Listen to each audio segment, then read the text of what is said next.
A luxury cruise, mysterious deaths, a virus linked to close human spread. For a moment, the world asked one terrifying question: is this how the next pandemic begins? Far from land, far from major hospitals, and far from easy answers, something began going wrong aboard the MV Hondius. It started quietly. A few passengers felt ill. Then came fever, worsening symptoms, and the kind of silence that spreads when people realize they may be trapped with something deadly. Within hours, the story exploded beyond the ship itself. A cruise vessel, multiple sick passengers, international health alerts, and instantly the comparison everyone feared came back: COVID. But this story is not the beginning of a new global pandemic. It is the story of a frightening outbreak in a closed environment and how quickly fear can outrun facts. The ship had departed from South America on what should have been a spectacular expedition voyage. For many on board, this was a once-in-a-lifetime journey. Remote waters, exotic destinations, the promise of adventure. But somewhere along that route, the voyage changed. Passengers developed symptoms that raised immediate concern: fever, gastrointestinal illness, in severe cases, rapid progression to pneumonia, respiratory distress, and shock.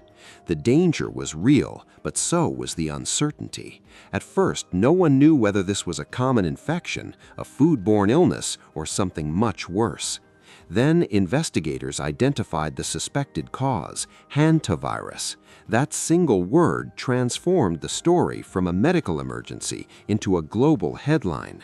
Hantaviruses are usually linked to rodents and contaminated environments, not mass person-to-person spread.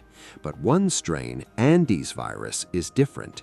It has been associated with limited human-to-human transmission, especially with close and prolonged contact. That is where the controversy began. If hantavirus usually does not spread easily between people, how did a cluster emerge on a cruise ship? Was this an extremely unusual event or the warning sign of something larger? Social media rushed to answer before science could. And that gap between fear and evidence became the real battleground. WHO moved quickly to say this was not another COVID.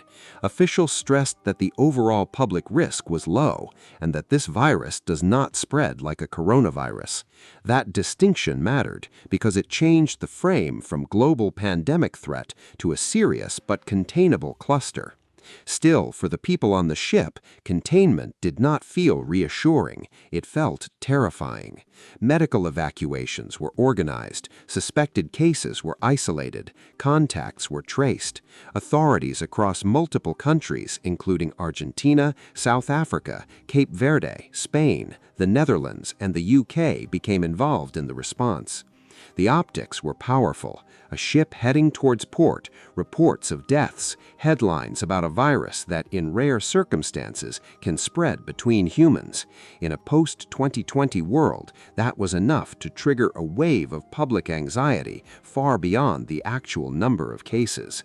And the numbers, while serious, remained limited.